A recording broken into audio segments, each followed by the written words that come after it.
Buenas noches, en el presente video les hablaré acerca del marco de las corrientes múltiples y un análisis de la política pública desde el ámbito del derecho a la salud, desde el marco de las corrientes múltiples. El posicionamiento de las políticas públicas en torno al derecho a la salud como parte de la agenda política del gobierno del Encuentro 2022.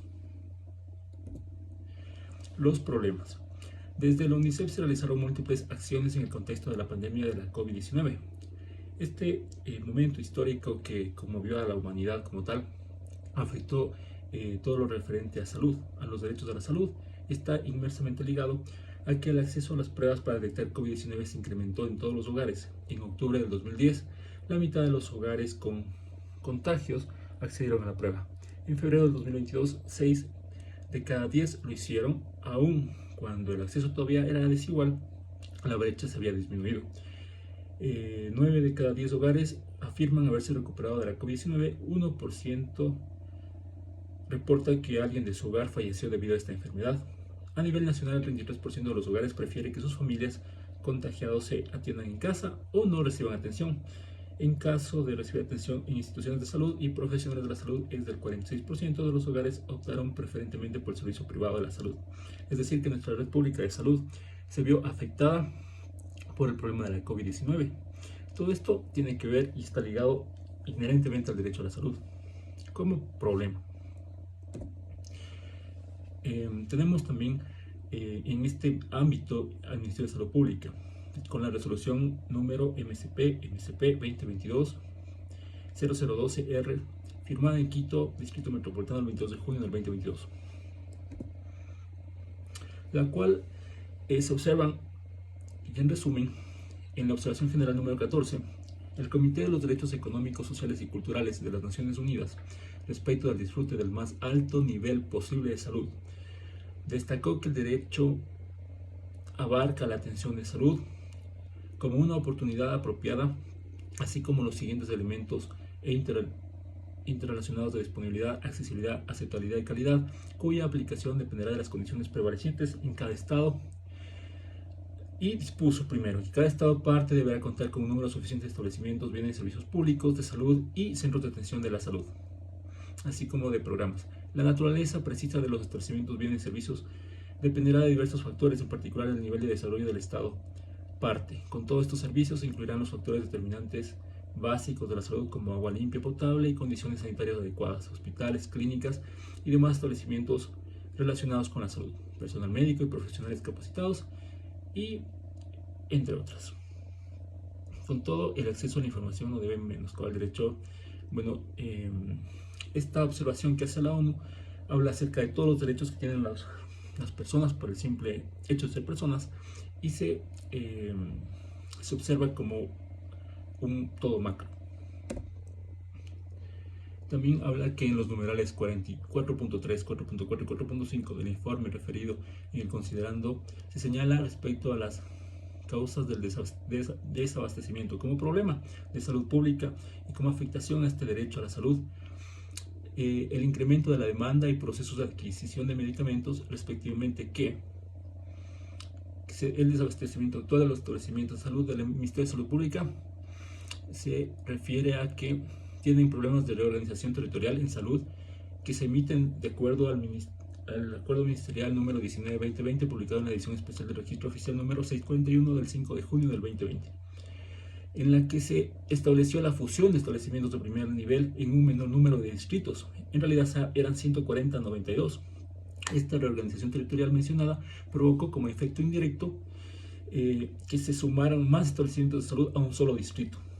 Entonces, de acuerdo al Acuerdo Ministerial 557-2012 de las Emplades, o de la Emplades porque ya no existe como tal, que se organizaron 140 distritos de salud en las 9 coordinaciones zonales. Sin embargo, con el Acuerdo Ministerial reformado 0079-2020, dicha asignación se redujo a 92 distritos de salud. Esto es 48 distritos menos. Por lo general, en este aspecto, pues las personas ya no podían tener centros de salud cercanos a sus domicilios y por lo tanto no podían acceder a la salud como derecho, porque la Constitución en su artículo 35, al hablar del grupo de atención prioritaria, hace este alcance de que la salud es un derecho inherente a las personas por el simple hecho de serlo, y está enfocado en cierto grupo de personas que tienen doble vulnerabilidad. Por ponerles un ejemplo, como adultos mayores, mujeres embarazadas, personas privadas de la libertad, personas que padecen enfermedades catastróficas, entre otros. En cuanto a la relación corriente de política, podemos decirles que con el triunfo de Guillermo Lasso se incorporó a un país un nuevo logo del gobierno. Entonces se instaura este eslogan que es el Ecuador del encuentro. Con eso se dejó atrás el logo de la administración de Lenín Moreno, que posicionó al gobierno como un gobierno de todos, pero en realidad más antes, en el gobierno de Correa, se trataba que la patria era de todos. Entonces esto crea un tipo de, se puede decir, esperanza. Y entonces con el Ecuador del encuentro fue la bandera de la campaña en segunda vuelta del ahora presidente. Bueno, les cuento que en la corriente de las políticas podemos decir que primero enfocar a la Constitución de la República del Ecuador del 2008, que fue aprobada por referéndum, como una constitución garantiza los derechos, que es la base primordial de los derechos de todas las personas. A lo que voy es que con el gobierno del encuentro del presidente Lasso se ha repotenciado o se ha tratado de inyectar recursos a los programas que ya estaban existentes, como el programa de control de los desórdenes por deficiencia de yodo, denominado DDI, al programa ampliado de inmunización PAI, a la Estrategia Nacional de Prevención y Control del VIH, SIDA y ITS, a la Encuesta Nacional de Salud y Nutrición en Salud, a la atención integral de ciclos de vida, a la detección e intervención temprana de los trastornos del desarrollo, a la detección temprana y escolar de discapacidades auditivas en el Ecuador, a la disponibilidad asegurada de insumos anticonceptivos DAIDA, al Programa Nacional de Sangre, al Programa de Prevención Integral del Uso y Consumo de Drogas en los espacios laborales, a capacitaciones, etc. Con todo esto, pues, el gobierno ha tratado de inyectar capital a estos programas que ya tenía el Ministerio de Salud Pública, con lo que crea cierta expectativa de que va a mejorar los servicios. En cuanto a la ventana de oportunidades,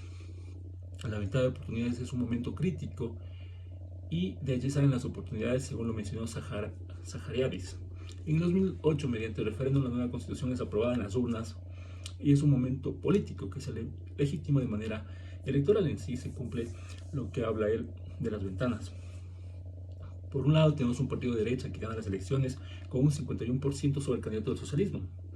Es una derecha consolidada, es un gran anhelo del pueblo ecuatoriano por ver a un gobierno socialista que llevó a la debacle al Estado a tener un nuevo gobierno de derecha que crea la expectativa de que va a ser un gobierno mejor, que no va a haber corrupción y entre otras que todos los servicios que tiene el Estado para satisfacer las necesidades de su pueblo se van a ver satisfechas de alguna forma.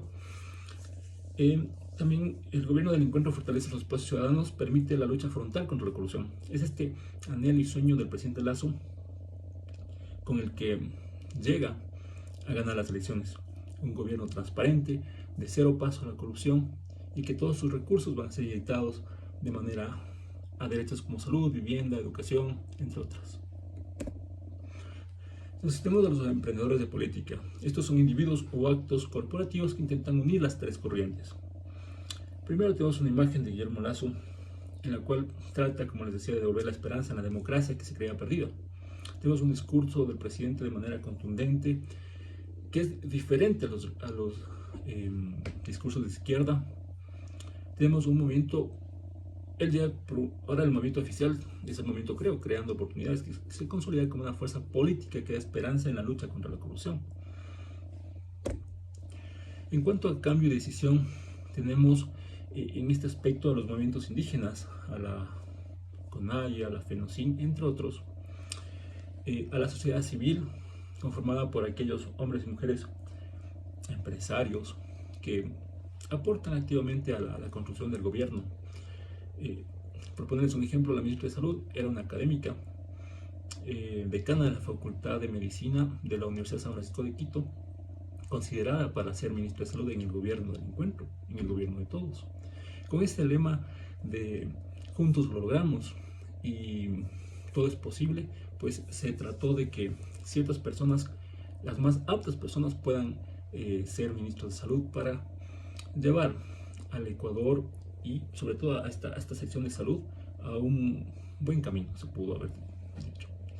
Tenemos representantes de la academia como la FEWE, que es la Federación de Estudiantes Universitarios del Ecuador, y se pretende próximamente hacer una consulta popular enfocada en tutelar los derechos, incluidos los de la salud. De hecho, ahorita existe la externalización de la medicina para que las personas o los usuarios del sistema público de salud, que somos todos, podamos acceder de manera cercana a retirar nuestra medicina, a retirar, o sea, evitar el conflicto de los hospitales, la acumulación de las personas en los hospitales públicos y hacer que se pueda desconcentrar las decisiones en hospitales privados o en farmacias privadas para que se pueda retirar la medicina. Creo que es un gran acierto del gobierno del encuentro. Y eso ha sido todo la explicación de este ejercicio.